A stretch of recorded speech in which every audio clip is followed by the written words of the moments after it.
Quiet on the set, make sure my mic is on. Aris, Dre, and Juju, dog, diving towards the pylon. Go for two, so damn rude, recognize authority. Spitting tips for fantasy, no way you're outscoring me. Bold predictions with conviction every single day. Sports addiction, no restriction, kicking game like Pele. He's the greatest, what's the basis? Pick an athlete, let's debate this game. Outrageous, trading places, sudden death, take 10 paces. Turn and shoot, boys the truth, Mamba mentality. Future greats take their place, dreams become reality. Blowing outside, knocked it out the park. Your boy discovered fire like a rock with a spark. Refs acting like Neanderthals, phantom flags, nothing calls. Heartbreak losses, tragic falls. Every week discuss it all. Settle in, listen up. Free your time like Andrew Luck. Show's about to start. I suggest you buckle up. Good morning, good afternoon, or whenever you are listening to this. So obviously, I am not Julian, right? I am not Juju. This is just Dre. But joining me today, we've got Aris Blakeney and a very special guest, Fago Franklin. How's quarantine life treating you? Quarantine life is treating me well. I got this rinkety, I don't know if you can hear it, but it's like a rinkety old desk that I've been using for this. So I'm restoring an old, sturdier table so you don't hear that crinking every time I try to move on this desk. And then I'm just cleaning the house because, after I go to work, I try to de-stress myself. Mm-hmm. I'll go clean because I am essential. Mm-hmm. I do public health work and everything. So I still have to go out and brave that world and whatnot and interact with people. And then I just come home and clean. And I just started on that Tiger King documentary. Mind is blown. These people are wild. Yeah. No, I'm glad you're all caught up on your Tiger King. But so since we do have a guest, Fago, do you want to go ahead and tell us about yourself? So we thank you for joining in. Tell us a little bit about your background, how you got started in sports, and what you're doing right now. My journey started in 2012 when I went back to school. I got my degree in 2016. All I can say is, by the grace of God, he put me on this journey. I have always been a sports fanatic since I was like 6 years old. So nonetheless, I got the opportunity to internship with in Lacrosse We Trust in 2012 when I went back to school. And from right there, it just propelled into, this sports journalist life that I love. I have covered Super Bowl, NBA stuff. I've been around a lot of phenomenal people, did a lot of great interviews. So that's just a little bit about my background. Right now, what I'm doing is I'm doing a lot of featured stories on different athletes on how the coronavirus is affecting players as well as the business side of sports as well as entertainment. So that's what I'm doing as of late. And then also I'm a sports publicist as well. So right now I'm just setting up meetings, coordinating media placements and, trying to get my clients more so marketing on them. So that's just a little bit of just about me.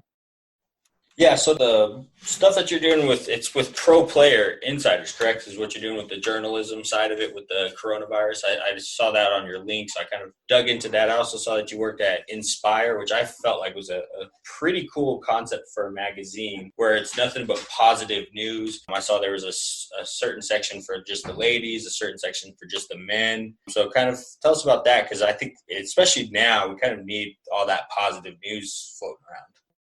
When you're an athlete, you're going out there to your communities and donating a certain amount of money or speaking to some of these individuals that need help and different things of that nature. So we put the spotlight on athletes as well as celebrities that are doing phenomenal things outside of their respective professions. Yeah, that's awesome. And I think it's always good to have those positive stories, right? There's so much that goes on in the news that it's always about negative, especially in this year, right? In 2020, there's been a lot of negative stories coming out with, whether it's COVID-19 or the unfortunate passing of Kobe Bryant. So we hear constant negative sort of reinforcement through the news. Do you have any topics off the top of your head or stories that you guys have recently covered that are some of those positive, uplifting stories? It's more so of what the players are doing right now as far as handling their business outside of sports, as well as the entertainers, how some of them are like donating certain things to help the communities out, different things of that nature. And then, of course, we're just trying to uplift each other, whether it's a dance off with certain individuals or whether we're inspiring each other or telling each other like different stories or talking about like videos that we should watch. We always trying to uplift each other and not trying to degrade each other. So that's what everybody is talking about right now. That's awesome. We definitely need more of that, because especially with like the current president who's always pointing fingers, the current politics going on, with the Democrats and Republicans are always trying to put blame on each other. We kind of need to show people that are bringing communities together. We need to spotlight LeBron more for the school that he created. I just saw this morning. John Krasinski from The Office, he started a good news network is what he was calling it. And they just shared like good news, like of the healthcare workers fighting the coronavirus right now, of a community who celebrated a girl who just got back from chemotherapy by lining up in front of her house with the cars, honking their horns, flashing their lights and everything like that. So I feel like, especially now, we're all cooped up inside. All we hear is, what news is saying right now, which is, oh, it's this problem or this problem. We want that good news. We want to show everything that's coming along. And I feel like that's awesome. So your publicist side, how did you kind of get into that? Was that the end goal, or do you have an end goal? Is this just like the stop between, your final resting place that you want to get to in life? I actually bumped into being a sports publicist during Super Bowl 52. No, Super Bowl 53, I'm lying, I'm sorry. But Super Bowl 53 in Atlanta. So I actually got the opportunity to do some things with Hall of Famer Lawrence Teller, as well as Michael Vick, Terrence Howard, different things of those natures. And it's like, I have already like the connections, because I've been in the field for 7 years. And so everybody kept coming to me, hey, do you know this publicist? Do you know this player? Da, da, da. And I'm like, all right, cool. And so I'm like, this is easy. And I love, I'm basically the networker. I have all these connections, and I usually dot the I's and cross the T's. And so I'm like, hey, I could definitely do this by myself. So my end goal is to start my own sports and entertainment agency, which I'm doing right now, just building it from the ground up, as well as I want to compete with ESPN. I feel like I want to bring more journalists and reporters out there and teach them certain things, because not just outside of ESPN, but I used to work with Fox Sports. Some of the directors, they don't really have time to engage with their interns and freelancers. And some of the time that the freelancers and interns usually miss certain things. So I can bring certain things to the table that can help them reach that next level.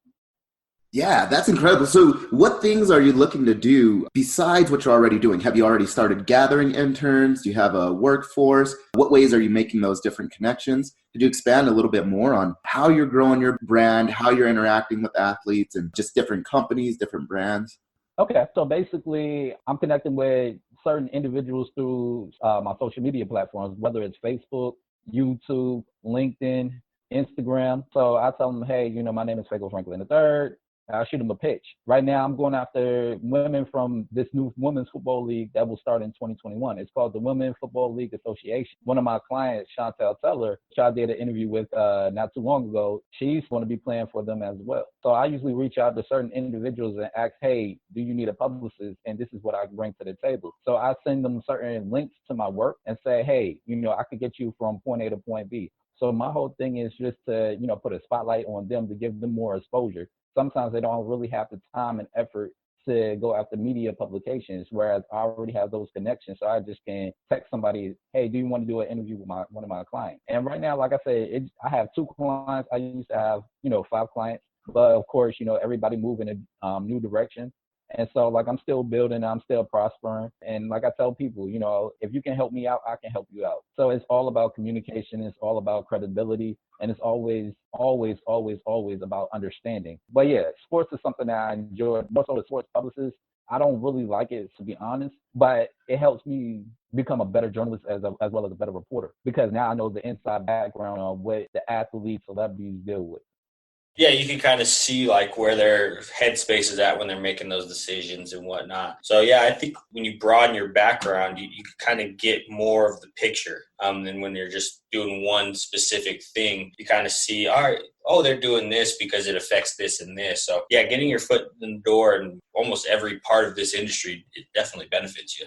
Mm-hmm. Yes, sir. Yes, sir. And I tell people, you always have to keep learning different things. Even though you might not like it, it will definitely be beneficial for you. Because I went from being a content writer to being a sports reporter to being a sports director to being a sports editor. And it looks impressive for, some of the big time platforms like Fox Sports, ESPN, CNN. It definitely is very beneficial to learn any and everything, like the ins and outs about the business, because the more beneficial you are, the more money that you can bring into your household. I mean, it sounds like a fantastic path. It sounds like you're doing fantastic, amazing things, right? Chantel, who was on the show, like you said, not too long ago, she was fantastic to work with, wonderful, very insightful, very honest and open as well. Do you have sort of a target athlete that you tend to work with, or are you just, hey, anybody that wants to work with me, I'm willing to work with you? Are you not necessarily looking for anything in particular? How do you go approach, I guess, who you work with or other companies or organizations that you work with? My first thing is everybody has to be very transparent with me. I work with journalists as well as reporters, and I tell them like, hey, this is what needs to be done. My whole thing is, and I learned this the hard way, jot down everything that somebody is telling you, because if they have to tell you 2-3 times, now you're wasting their time. Now it's like, now you got to pay me because you wasted my time. So get it right the first time.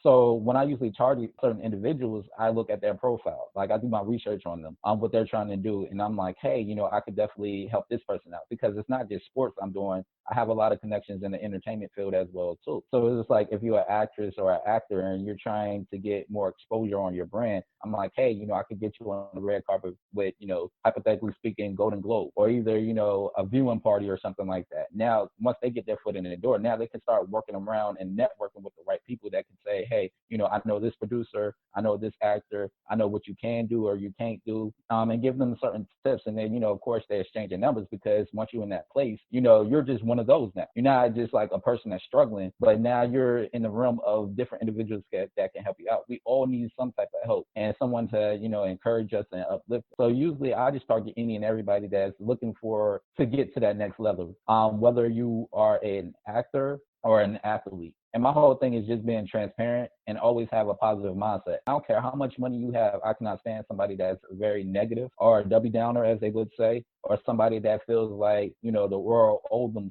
something, because the world don't owe you anything. Because at the end of the day, you can be here one day and be gone the next day. You have to appreciate life. And if you don't, you can't be around me, because I'm a positive, uplifting individual. So that's how I usually, network with different individuals, as well as, try to get my clients. So with all this, you're meeting everybody, you're talking to everybody. There was probably one person who, you saw as your mentor, you taught you the ropes and everything like that. Who was that for you in your life that either got you into this, they helped you with this situation? Like, who's been that biggest driving force getting you into here? Maybe a mentor that you still lean on today?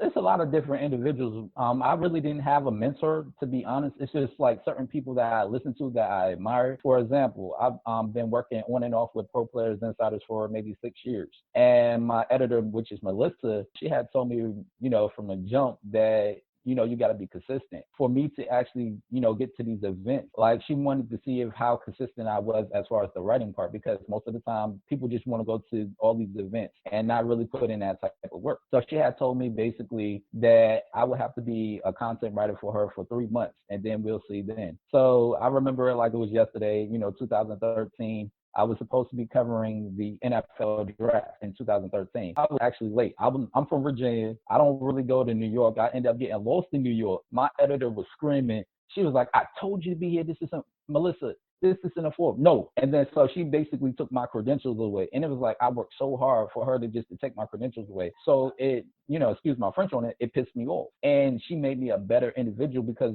we joke around today about it, because it's like I know where she's come from, because it's like, I need you to be at a certain place. And if you ain't there, you're making me as well as my publication look bad. And I understand with building my own publication and having my own connections that, it's all about being credible. So I would say Melissa was somebody that I lean on, and we joke around to this day. I love her to death. There have been like many people, and I listen to like a lot of motivational speakers like Eric Thomas, Les Brown, of course, Kobe Bryant. Growing up, I have that competitive spirit. So I take what I learned from sports in general before I became a journalist and applied it to my life. And I'm very competitive. You're not going to stop me. If I want something, I go get it. I don't like relying on people. I take everybody's advice and I apply it to mine. And this career is just not a career. It's literally my life. I appreciate you being so honest and open, right? And how maybe it was a bad situation in which you got your credentials taken away, but that helped make you into a better professional, right? It helped steer you towards the path that you really need to go and help it develop. And so you mentioned a few of the events that you were either invited to or that you were actually at, right? Whether it was the NFL draft or Super Bowl 53. What's some of your favorite events that you've actually attended, that you've gotten to interact with people? Oh man, it has to be President Obama's White House Correspondents' Dinner in 2015. It was phenomenal. I mean, I got to be around Kerry Washington, Aretha Franklin, Will Smith, Tracy Ellis Ross. It was just amazing because these are the people that I have watched. Of course, it has to be last year. I was covering a WNBA game. I actually got to interview Derek Fisher, which was crazy because I'm a diehard Lakers fan. We did not know that Kobe Bryant was going to be in attendance. So I'm literally right there beside Kobe Bryant. I'm losing my mind because that's my basketball idol. That's somebody I always looked up to. I spoke to Gianni for maybe like 2 seconds because like I've been watching her film before she had passed away, and she was going to be a force. She was going to change the WNBA and how they was going to market her. Because it's like, you bring in Kobe Bryant, you bring in Gianni, and then there's more people that's going to be flocking to the WNBA, which I thought was phenomenal. And just being beside Kobe Bryant, if you meet, it like, I wanted to get that interview because there was so many media outlets that wanted to interview Kobe Bryant that I couldn't, interview him. But I ended up beside him when him and Derek Fisher was talking after the game. And it was just a crazy moment because just to be around that type of person, somebody you look up to, somebody that's iconic, it was just so surreal. And my last thought is it had to be the 2018 Super Bowl 52 when my Philadelphia Eagles finally beat the New England Patriots. We finally got our revenge. So that was my first Super Bowl covering it. So it was like a dream come true. Not only did I cover that was my first Super Bowl covering it as a sports reporter, but that was my first Super Bowl for the Philadelphia Eagles that I actually saw in person, which is great. Like if you're a fan and you can actually be there and celebrate, with your players as well as, your fans, it's just an amazing feeling. Yeah, so with all these like awesome, events that you get to go to and get to cover, was that Kobe Bryant moment the most like starstruck you've ever been, or was there another moment where you're more starstruck meeting somebody? Ooh, I'm going to go to this year and last year. So Kobe Bryant was nice. That in 2018, when I went to the Super, that was my first time covering the Super Bowl in Minnesota. Those would be like forever etched in my memory. But I would say Vivica A. Fox, like my hands were sweating and I actually stuttered. No lie, I actually stuttered. And she was like, "It's okay, Fago, it's okay." And she's like, and she was trying to coach me. And it's like, I was embarrassed because like, I know what I'm supposed to be doing 7 years in a game. And then I'm over here stuttering because it's Vivica A. Fox. She was really, really cool about it. And the next lady I had interviewed that I love is Diamond from Players Club, Lisa Ray. I actually got to interview her during NBA All-Star Weekend. So she had like a new clothing line and we touched on like Kobe Bryant. And it was crazy because like it was just like a regular conversation. And it was crazy because I would miss her call, she would miss my call, I would miss her call, she would miss my call. Now, I've been in the game for 7 years. No celebrity would leave a voicemail. This woman left a voicemail for me. And I'm like, that shows you how much she really cared about the interview, and the time that I took out as well as her to actually be interviewing each other. And so it was great. So I say Vivica A. Fox as well as Lisa Ray was a little bit starstruck. Those sound like definitely memorable moments where you're never going to forget them. And they're some of your biggest idols, right? Some of the people that you most recognize, most look up to. And so I guess you mentioning, Kobe Bryant and being a Lakers fan, this is the perfect sort of transition. So recently they just announced Kevin Garnett, Tim Duncan, and then, of course, Kobe Bryant getting inducted into the Hall of Fame. Now, normally, they don't induct you into the Hall of Fame until about 5 years has passed since your retirement out of the league. So, one, how do you feel about, all of these guys, Kevin Garnett, Tim Duncan, but then how do you feel about Kobe being that, you're a Lakers fan and you've got to be so close to him, where you said you got to be right there with Gigi, Kobe standing right next to you? Oh man, it was an amazing feeling. For all these guys that are getting inducted in the Hall of Fame, it's a blessing. I mean, you look at Kevin Garnett, one of the most defensive players that we ever had in the league. I mean, he didn't take anything. He was hard. He got up in your face, little pesky guy. And then of course you got Tim Duncan, one of the best power forwards in the business to this day. And then, of course, you got Kobe Bryant that is our modern-day version of Michael Jordan. He idolized MJ, and I don't like when people compare, Michael Jordan to LeBron. LeBron is an improved version of Magic Johnson, and Michael Jordan is what we see with Kobe Bryant. Kobe Bryant is our Michael Jordan. So to see all three of these guys get inducted is just phenomenal because I watched them over the years. Sometimes I want to pick Timmy's brain because it's just like he was a fundamental guy. He wasn't, anything that was spectacular. He just did his job and let his work speak for itself. You see Timmy goes about his business is the way that PG-13 goes about his business, as well as Kawhi Leonard. They don't do too much talking. They talk on the court, and it's hard to outwork them because all they doing is talking on the court. and, scoring 20, 25 a game. But with Kobe Bryant, I feel personally that the NBA wanted to, honor him. So that's why he got inducted a little bit early, because he was the face of NBA, and the way he had passed away, as well as his daughter has passed away, it's just unbelievable. It's still a shock to this day, because it's Kobe Bryant. I mean, this man was like the Brett Favre of the NBA. All these injuries, but yet he was so consistent with showing up. And it's just like, for a guy to be so consistent and having all these injuries and to die in a plane crash, it's just unbelievable. Like, if somebody was to tell you this, a few years back, you probably would just laugh.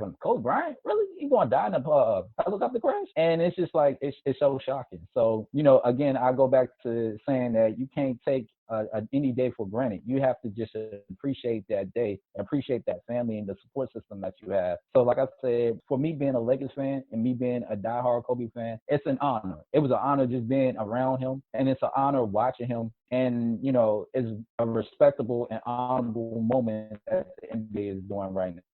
I completely resonate with everything that you said about, Kevin Garnett and Tim Duncan, right?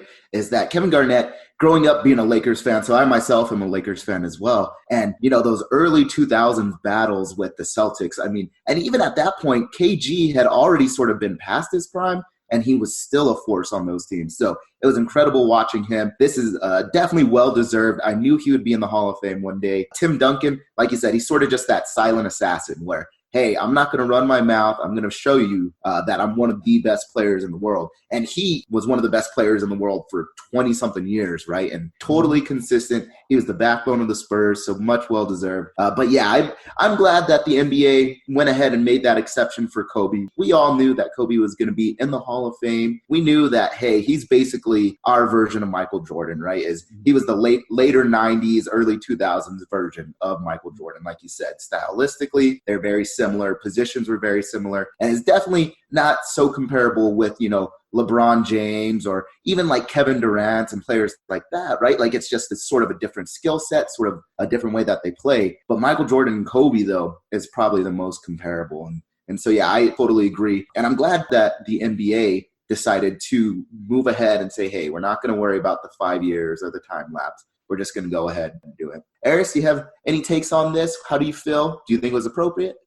Oh, yeah, no, it was super appropriate for him because everybody knows he was going to be a first ballot, unanimous guy. Hopefully you don't have a Derek Jeter situation where one person's like, he's getting in, but I'm going to vote for somebody else. But so we all knew he was going in. We all knew it was going to be unanimous. It'd be like keeping Michael Jordan or LeBron out right now. Like they're going to be in the Hall of Fame. So yeah, for them to just step back and be like, look, this is the right thing to do.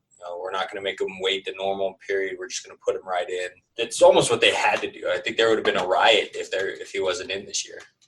Yeah, I totally agree. And so, Fago, going back, to the NBA, this has been sort of the first NBA news that we've received since the coronavirus stuff, right? They, unfortunately, when the Utah Jazz players ended up being diagnosed with having COVID-19, they shut the league down and said, there's no more games. What do you think is sort of the future of this year's NBA season? Do you think it's still going to continue? Do you think there's going to be a playoffs, even if it's a shortened one? What are your thoughts? Oh man, that's hard to tell right now. Like right now, I've been following it closely.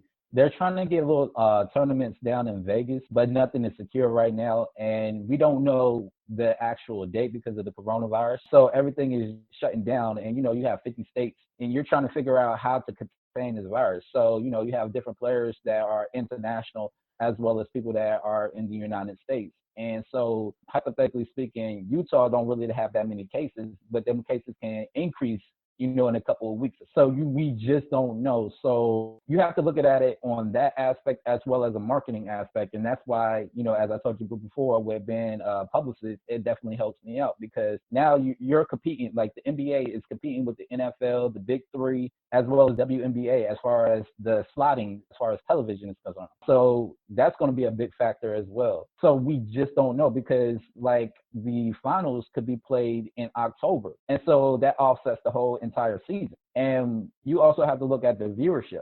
Are you going to watch the finals or is somebody going to be watching NFL? Because you have NFL, Then you have, the rest of MLB, and then also some of the golf tournaments and different things of that nature. So right now, this is just a weird year, and not just in the NBA, but as far as sports is concerned in general, because now you have basically all the events all together competing to get viewership. Like, we have the induction that's going to be in September, but we don't know if that's going to get canceled because, like, right afterwards, you have the Kentucky Derby, then you have the NFL training camp and different things of that nature, and you're just trying to figure out you want to get all these games together. So it's a pretty interesting aspect. I believe we will have an NBA season. It may be shortened. They're talking about, doing different tournaments. But right now, I could see the NBA starting up around maybe like late July going into August. It just depends. Do you think they take this time, the NBA that is, do you think they take this time because they've always been talking about how they want to redo their schedule and everything? Do you think this is a good opportunity for them to take this expanded time that they're going to be off and maybe pushing back the playoffs, maybe start in December, like Christmas Day be their first game? Do you see them maybe going that route in the future? Adam Silver, he had stated something like that around the line. I personally feel like that would be great. But then also you have to look at, will the games decrease? Because, again, we're talking about TV slots, because the NBA could run into like June or July or either August, give or take, if we have another coronavirus situation. Dr. Fauci had already stated that we might have, an extended period of coronavirus in this fall. So it just depends right now. It'd be a great idea, but you just have to test that theory. Will we have, a decrease of games since it's in, December, how the viewers will look, different things of those nature. So you have to, look at those type of factors when changing the format of the game. I agree with you. I think it's going to be a little bit difficult, though. If they are able to line it up logistically, it might actually work out pretty well for all of the major sports, right? In that football sort of gets its own season for most of the fall. And then by the time you get to the Super Bowl still in February, right, and depending on how they add in some of those extra games, right, that extra week or whatever, I think you'll still basically have football season. Not too many people have tuned into the NBA just yet. February would still sort of be the start or the first quarter of the NBA season. If they were to push it to opening day, would be Christmas Day. And then really, the NBA playoffs would take place in that summertime frame where baseball is starting to pick back up, but it's not totally into the playoffs yet for them going into the World Series. So I think it might be a good chance for the NBA to capitalize on a schedule adjustment. But you're exactly right. There's going to be a lot of things to have to work out, especially from logistics to legal issues with the networks, right, that have already paid for however many games that they were supposed to get this year and all of that. So it is a really interesting situation.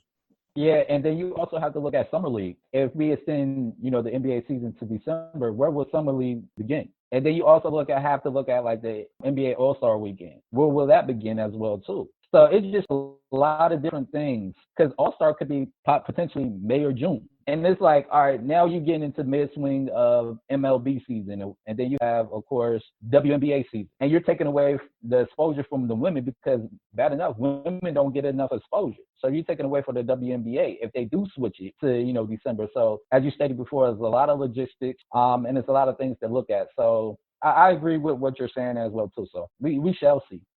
Yeah, we'll go from modifying the NBA to now modifying the NFL. So the owners did vote for the 14-team playoff. So we're going to get the 14 teams. We're going to get 7 in each division. Too bad, Aundre, because if this would have been last year, your Steelers would have gotten into the playoffs. So I think this is really good for the NFL. I think it's, more money for them. It's just going to benefit them more. But now that bye week, I feel like the number 1 seed is going to have even bigger of a chance to win the Super Bowl. Now they're going to have bigger advantages than everybody else, because now they do get that bye week, whereas top 2 seeds got it.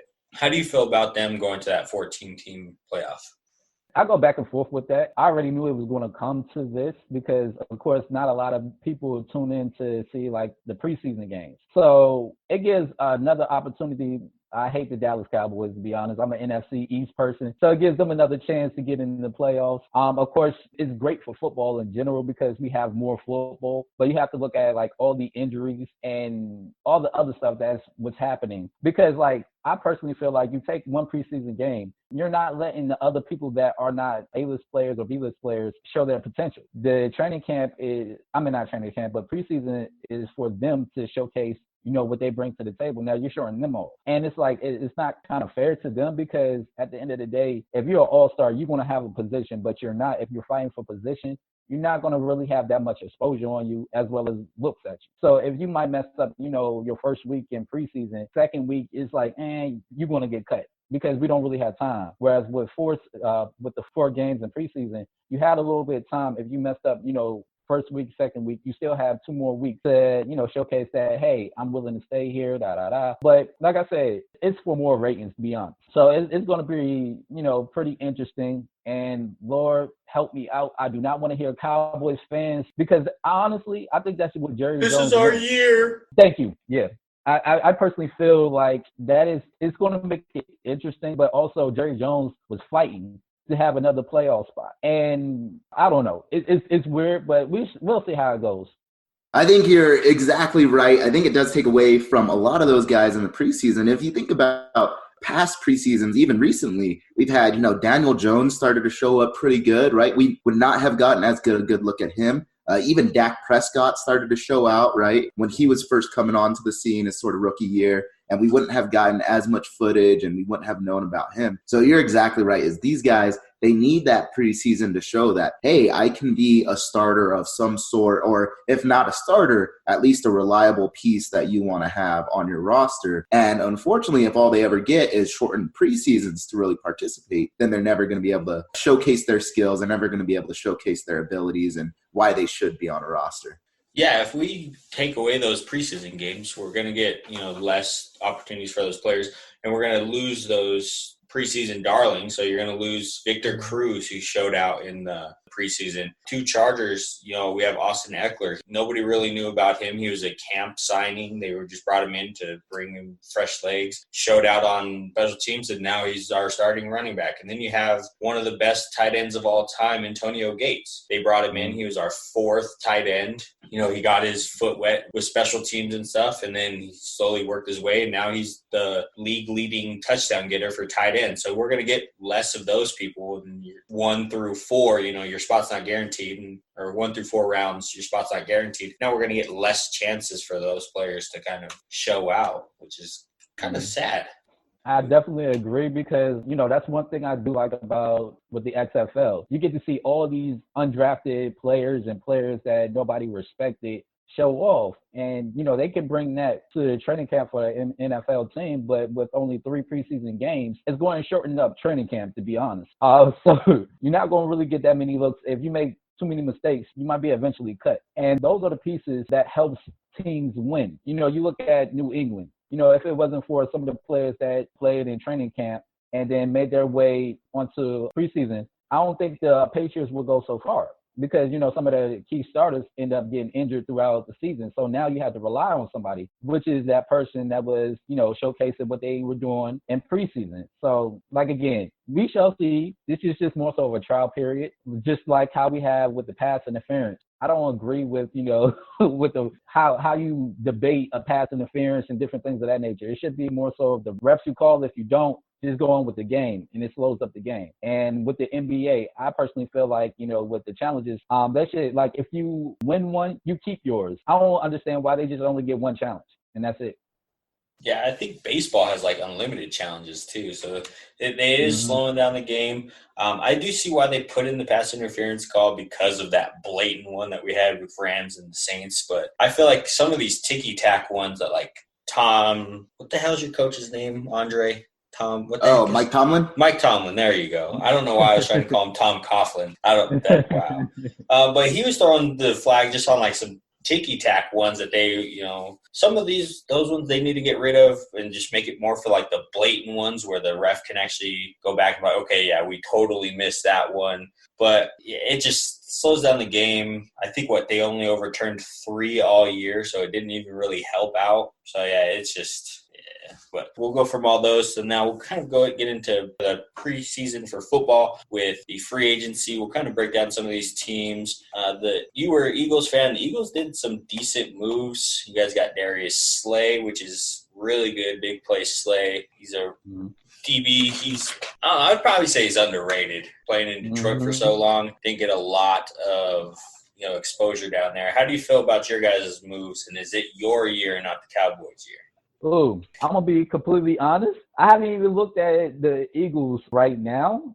That's because I've been focusing more so on, like, what everybody else is doing. Like, personally, everything runs through Carson Wentz, period, point blank. The dude can't stay healthy. We need him to be healthy, and we need our backups to be healthy. I don't know how we stuck in the playoffs like the way we did, but this is like the third year where, like, we had to literally sneak into the playoffs. In 2018, Carson Wentz get injured. Nick Foles come in, and I did not like Nick Foles to save my life. I thought our season was going to be done. He ended up being the miracle worker, and we won our first Super Bowl. Then year after that, 2019, we snuck into the playoffs because who was it? The Vikings. Kirk Cousins wasn't Mr. Million Dollar Man. And we snuck in the playoffs. We played the Bears, and we got lucky because the field goal kicker missed the kick. Then this year, we were hurt throughout the entire season, and we somehow beat the Cowboys in the second to last game and win our last game to, play the Seahawks.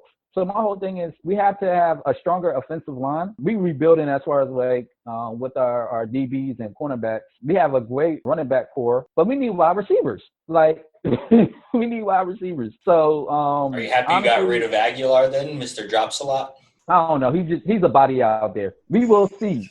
He's a body out there because, like, I can sit here and tell you how many times I screamed at the television because he dropped a pass. But also at the same time, you got to take the good with the bad. There was some times he came especially in our 2018 season, he came up huge, and we needed him. And so it's just like with Alshon Jeffries, we're trying to just figure out if we're going to keep him or either is we going to move him to somewhere else. And I'm like, we can't compete with the Cowboys right now because the Cowboys, they getting people left and right. So I feel like in our division, I feel like personally that we may come out of it, but look at the people that we have to play. If we have to play the Saints, it's a no-brainer. We're going to lose. If we're going to play, Tom Brady and them, they got a nice wide receiving core. They got an offensive line. They got everything. They got the right pieces. And then you also have to look at, with the Vikings, they're only getting better. So it's going to be pretty interesting. And somehow, some way, if the Cardinals sneak into the playoffs, they're going to be dangerous. They got a huge wide receiving core. So before we even touch about free agency with the Philadelphia Eagles, they have to get healthy first, man. Everything starts with Carson Wentz. And we just let go Malcolm Jenkins. I just don't understand that. But, who am I? Yeah, you talk about, needing some wide receivers, being healthy, all of that stuff. Luckily, this year's draft seems to be, really heavy in wide receivers. Seems like there's going to be a lot of good options out there. So I guess what holes are you hoping that the Eagles fill in this year's draft? Are you hoping that, hey, let's target wide receivers, maybe sign Carson Wentz back up in, the next 2-3 years? What holes are you hoping that the Eagles fill in this offseason's draft anyways?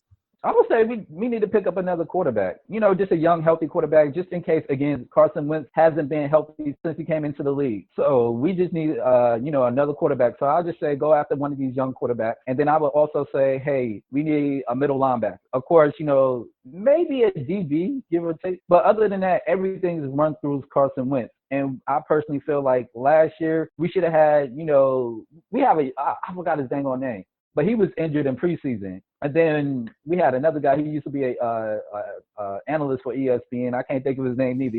Sedfield, and then you guys had McCown. Yes, Josh McCown.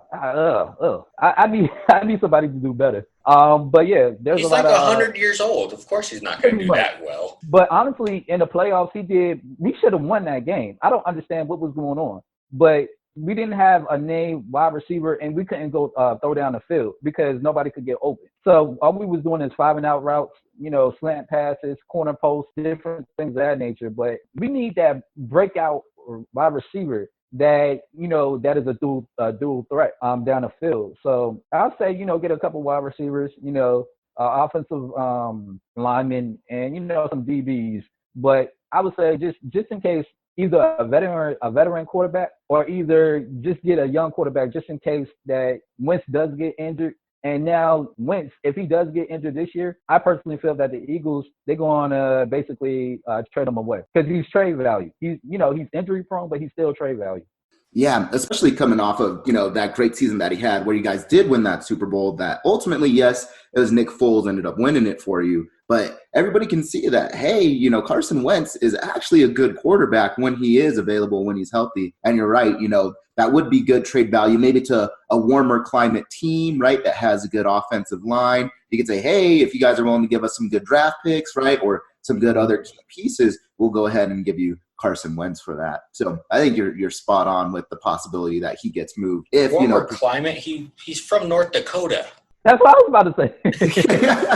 I mean, he is, so he should be used to it, but obviously he keeps getting injured, right? So maybe you guys gotta ship him down south. They were like somewhere. freak injuries though. Like the ACL one was definitely a freak injury. Last year he was healthy, except the concussion spearing, you know, that was questionable on Clowney. So I feel like, yes, he's injury prone, but they're like freak accidents. It's still going to catch up with you one of these days. To be fair, you can't take too many, concussions to the head. And then he's always dealing with a back injury. Even coming to last year, you know, throughout the entire year before he got injured, he was dealing with back spasms and different things of that nature. And, you know, it decreases his mobility. And we need him. That's one of the big parts I like about Wentz is he's a very mobile quarterback. So he extends plays with his legs, and it opens up the field, especially with the people that we had.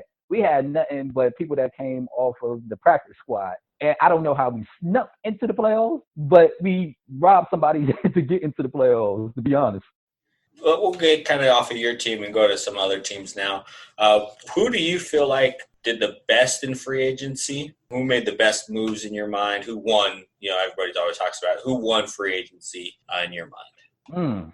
The Saints is looking nice. You got your guy Jenkins. They bring back Breeze, get Emmanuel Sanders. They're looking tough to beat, but then you also have to look at what the Falcons just did. You know, they got Todd Gurley. That's going to open a lot of great things. And then you got Julio Jones out there. So it's man, that NFC South is going to be something crazy.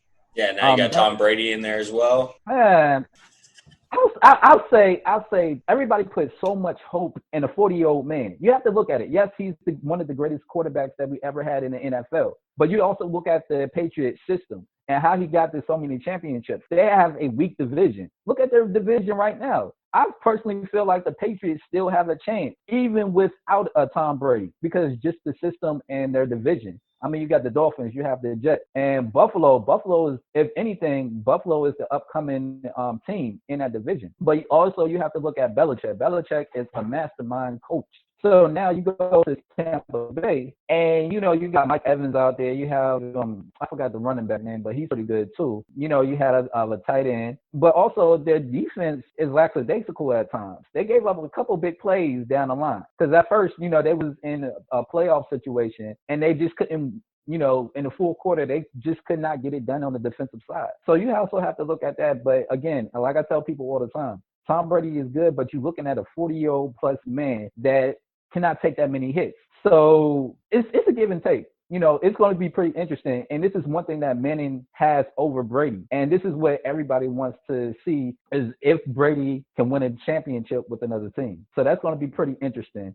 And if he doesn't, it's like, oh, well, then I think he's overrated. Because look what Manning did. Manning went from, you know, being in an infield dome to, you know, playing for the Denver Broncos outside, and he proved everybody wrong. You know, even though they did get beat by a lot in the first half in the Super Bowl in 2013, 2014 season, and then came back 2015 and won against, you know, the Carolina Panthers. And it was more so of their defense that won that game. But anywho, I'm digressing. It's all good. Again, we like that. I'll stick with I'll say that is a team to watch, to be honest. But that whole division is like teams to watch in general. And I want to see how Teddy Bridgewater do in Carolina. Besides, Carolina didn't really help him out. They didn't give him a wide receiver or either, you know, a running back or anything like that. So I want to see how he does without really having anybody, because when he played with the Saints, he's got C-Mac. I mean, that's just one person. I mean, yeah, you just have to look at Carolina. Carolina's rebuilding all around. They got a new head coach, you know, new offensive scheme. You know, their defense is all right. I do respect their defense, but look at the teams that they have to play in the NFC South. Like, you have to see if they can actually be that team on the defensive side to actually beat these teams. And then another thing, the Cardinals. The Cardinals have won. I don't know what the Houston Texans are doing. They traded away their best player. I don't know what they're doing with their organization. And they don't have a GM. That's what's wrong. man, GM, head coach, everything, man. I just don't understand, like, why would you give up DeAndre Hopkins and, you know, go after the decreasing running back and get, you know, a couple picks? Whereas, like, you could have helped the man out. And then the Cardinals, I mean, you know, they got a nice young quarterback, and he did pretty well, too. I do like him. I feel like the Cardinals is going to give the Seahawks, they're going to give them some trouble, you know, getting to that playoff pull and trying to fight for that position in the playoffs. So that's going to be an interesting division to look at. And I would say, honestly, I'm kind of intrigued to see how the Colts would do with, what do I want to say? Phillip, let's go. Phillip, baby, let's go. Phillip Rivers. I'm so mad he's gone. But the Chargers, come on. The Chargers, man. Y'all right, so we're going to have to end this then. He's starting to talk bad about my Chargers. We're going to have to go ahead and leave.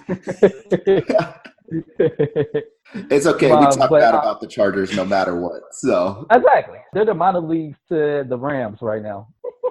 I don't know about that, but we'll go ahead and put him on mute. We'll ask Dre now then. Dre, who do you think won, you know, free agency in your mind? Give us a couple good pickups that you liked and whatnot. But yeah, I agree with Fago. I think, you know, the Cardinals making that trade, and I don't know if it was so much a good trade on the Cardinals half or a really, really bad trade on the Texans half, but pairing DeAndre Hopkins, not only with Larry Fitzgerald, even though we know Larry Fitzgerald is old, yes, I give him that, but Larry Fitz is still a master at running routes. He still knows how to anticipate that ball, read those defenses. You got DeAndre Hopkins paired with Kyler Murray. I mean, they're going to be fantastic. They also picked up Kenyon Drake. They got Marcus Gilbert to sort of add depth to that line. And so I think the Cardinals are going to be a really scary team. I know we sort of trashed the AFC East division, right? And we know that the Patriots, I still have them probably being the best. I just can't ever count out Bill Belichick, like Fago was saying. But the Buffalo Bills sort of surprised me, right? In that, one, they were able to get Stephon Diggs, who last year put up, I want to say 1,130 yards or something receiving, 6 touchdowns, had some rushing yards in there, right? 67% catch percentage. So Stephon Diggs, and not only that, but they have Don Brown. So those two wide receivers are going to be fantastic together. So I thought the Buffalo Bills did a pretty decent job. And then one of the teams that I think sort of surprised me this year, I thought they were going to be much worse, right? So not only do they have the 5th pick in the draft, but the Miami Dolphins seem to have really did work, right? So they're losing their safety, Rashad Jones, but really they've added a ton of good talent. And one of their cornerbacks, Byron Jones, who they just picked up, was possibly the best cornerback on the market. And, you know, Aris and I, we were talking a little bit before the show and that, hey, you know, Byron Jones, he doesn't necessarily fill up the stat sheet, but he does all those little things well that you want to see in a cornerback, just to enunciate a little bit better. And so I really think the Miami Dolphins will improve a lot. I'm not saying they're going to make the playoffs, right? But I think Brian Flores did a good job with that team last year, and they've made all the right moves, and they're going into a really good draft with strong draft position, right? Having such a high pick that they could either trade up or trade out of, whatever they want to do, depending on how they feel. If Tua's sitting right around there, do they want to go the quarterback route or not? Which I ultimately think they will. So those are really my big teams. The Baltimore Ravens are another team that I thought, hey, they made some pretty decent moves, right? They're doing some good stuff. I don't want to give Baltimore too much credit, though, being a Pittsburgh fan. I don't like those guys. So I'll stick with the other teams I mentioned.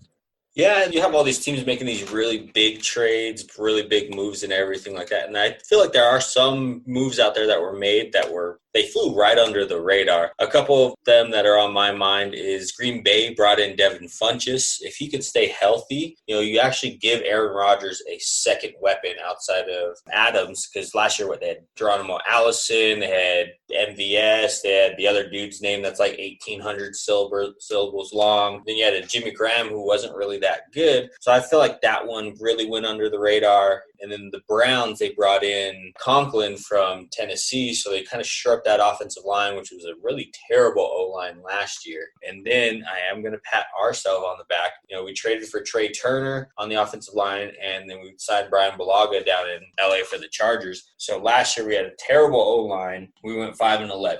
Year before that, we had a healthy O-line. All year, we went 12-4. So you kind of see what a actual offensive line. I mean, look at the Cowboys. The Cowboys offensive line, they made Darren McFadden a 1,000-yard rusher. So those O-line signings, they really go under the radar, but I feel like those usually have the biggest impact on your team, going forward through the season. And then the one that kind of hurts, but I feel like Fuego, he's really happy about is Travis Frederick is retiring this year. So if you look at the Cowboys a couple years ago when they had, their offensive line problems, they were really bad, and you guys snuck into that playoff spot, like you were saying. So do you have any other under-the-radar signings that you want to talk about?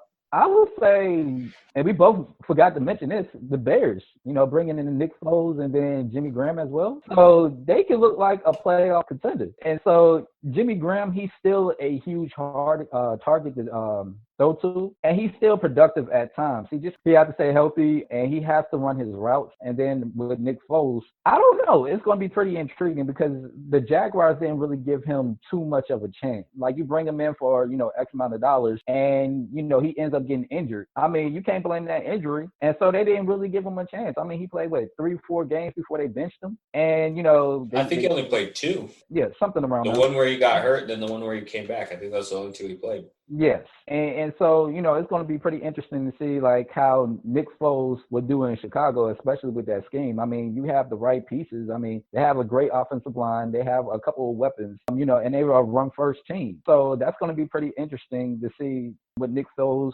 as well as Jimmy Graham do. So, that's the 2 people that went under the radar for me. So we'll kind of go from the NFL players, and then we'll reach into the XFL players now before we head out of here. So the XFL, the quality of the play on the XFL side was actually pretty good. It was a lot better than the AAF for sure. And we had a couple players sign. It looks like 90% of them went to the Steelers. Everybody wanted to go to the Steelers from the XFL apparently. But the 2 big ones you have are PJ Walker and Jordan Ta'amu going to the Panthers and the Chiefs, respectively. But I feel like the XFL, if it would have gotten to a full season, I feel like some of these players would have gotten a bigger chance at signing. And then I feel like the coronavirus kind of hurt them just because you couldn't go in for a physical. You can't go in to talk to the coaches and GMs and stuff like that. But do you feel like the XFL is actually going to be a good proving ground for these guys moving forward? Because we have, 6 signs so far? I personally think it's going to stay for a while. I've been talking with a lot of fans as well as reporters, and a lot of people love the regulations, and especially with kickoff. They love that idea. And they feel like the NFL is going to implicate that sooner or later in their league. But it's a great chance to have film on these different individuals, whether they're undrafted or either they're looking for just another opportunity because they didn't get that. So I feel like the XFL is definitely going to be here for maybe a 5-6 year type of aspect. Longevity, maybe 10 years, but I just don't know. But for right now, temporarily, it's great. It's, as somebody had told me, it's like the minor leagues to the majors. It's just that one up level so they could get tape on themselves. So yeah, like I said, long story short, XFL will stand. Yeah, and I think, sort of going on what Aris mentioned is a lot of these guys, they ended up going to the Steelers, right? So defensive tackle, Kevon Walker, offensive tackle, Jaron Jones, and then safety, Tyree Kinnell, all went to the Steelers. You had your quarterback, Jordan Ta'amu, right, of the St. Louis Battlehawks, who was, I want to say, probably the 3rd best quarterback in the XFL. He's going to the Chiefs. Could be an exciting opportunity for him. You got defensive back, Dietrich Nichols, going over to the Saints. And then the best quarterback out of the bunch, PJ Walker, is going to the Panthers, right? He'll probably slide in behind Teddy Bridgewater. I don't think he'll take Bridgewater's spot. What I do find sort of interesting is I think these XFL guys, and just going off what I see with the Steelers and the Chiefs, is it seems like, hey, those teams that maybe don't have a whole lot of cap room, right? So we know that the Chiefs, everybody's been clowning on them because they don't even have enough cap room right now to sign any of their, draftees. But the Steelers are also in the same boat where they're sort of limited on cap room. And so maybe the XFL is a good way to say, hey, we can possibly get some guys that are, a little bit lower price tag, right? Just because they're not coming directly out of the NFL or directly out of the draft, but still have the potential for a lot of upside. And so I see it sort of as a low risk, higher reward, and cap space saving moves. What do you think about that, Fago? I definitely agree with that. As you said before, it gives other players an opportunity. Say, for instance, you don't have a quarterback and you're not really trying to get anybody, worth X amount of dollars. You could go to the XFL and find somebody that is decent for, a slightly lower price. Like I said, at the end of the day, the XFL is definitely going to be there. It's great for the NFL because now they can pick players that they don't really have to give them like a huge amount of money or whatever like that. Maybe like $2 million or $3 million for this person that came from the XFL. And if they do well, that's when they get the multi-million-dollar big contract or whatever like that. But as I said it before, it's a great way to show what these players can do once given the opportunity. Yeah, I think especially for these two quarterbacks, Jordan Ta'amu and PJ Walker. So Ta'amu's going to play behind Patrick Mahomes. If you watch the tape on him, he looked like a Patrick Mahomes type player. So now Andy Reid has essentially a Patrick Mahomes light back there. So you're not bringing in Matt Moore to, run your offense. You can still run the same sort of offense. They're both mobile quarterbacks. They both have really good arms. And then PJ Walker, I feel like he's going to have the most benefit out of everybody because he's going to his old college coach. So he knows the terminology. He knows the lingo. He knows reads and stuff like that already. So I feel like for the quarterbacks, if you could find the right situation for them to fit into, I feel like they will benefit the most out of all of these players. Because I feel like most of the players, like the defensive tackle is probably going to be a rotational guy, offensive tackle rotational guy. The two DBs will probably be rotational, maybe nickel or quarter dime coverage guys. But I feel like the quarterbacks, if you can get them into the right system, can definitely benefit from all this, moving around and whatnot. Getting into that, Fago, what position do you think translates the best between XFL to the NFL? Quarterback. I'm going to have to say quarterback because the offense starts with the quarterback. You have to have a great quarterback that understands the offensive scheme, what their head coach is trying to deliver. Like you look at Tom Brady and the New England Patriots. That is a great quarterback. I don't think like Patrick Mahomes would fit in with New England, period, point blank, because it's not for him. He's a mobile quarterback. So what the Chiefs and Andy Reid bring to the table, that works for his quarterback. So I would say you have to just find a quarterback within your scheme, and that's how you create success. You look at Patrick Mahomes, you look at Josh Allen, you look at Russell Wilson. It fits within the organization scheme. So like I said before, quarterback is the best position of anything. And second one would be like more so, I'll say a safety, safety. I'll say a safety because they're the ones that have a responsibility of stopping, the offense from making big plays down the field. So you have to have a great quarterback and a great safety. And then, all the other intangibles that come together to make a successful team and then make a successful effort to make it to that next level, whether it's playoffs or going to the Super Bowl. So quarterback. All right. Well, I think it's about time that we wrap things up. I think that's all we had on the schedule today. So Fago, we just want to thank you for joining us, calling in. Thank you also for setting up the Chantel interview. So she was fantastic to talk to. Real quick, before we leave though, can you go ahead and give us a quick little plug? Where can we find you? How can we, sort of follow you, stay up to date with you, social media, etc.? Okay, yes. So my social handles is Facebook at Fago, Fago Franklin III. My business Facebook is Fago White Franklin III. You can find me on LinkedIn, Fago Franklin III, and you can find me on Instagram at SuperJournalist87.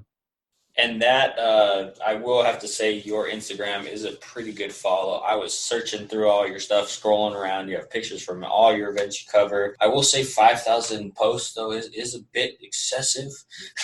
If you're not a Instagram model, I feel like that's quite a high number. But yeah, I mean, that thing was full of all the cool stuff that you've done through your life. So I feel like that's a pretty good follow for people who just want to see some cool content. Oh, yes, sir. And like I said, you have to post each and every day because you got to be consistent. Since I'm not a household name just yet, you got to post each and every day. So you're funny for that one, but it's all good, man. But yeah, I definitely appreciate being on the show. I look forward to talking with y'all throughout the season, my friends. Yeah, thank you. We look forward to having you on as well throughout the season, right? Anytime that you have any opportunities, right, that you want to reach out to us for or you want to talk to us, hop on the show. You're always more than welcome to come on. Aris, did you have anything else before we take off?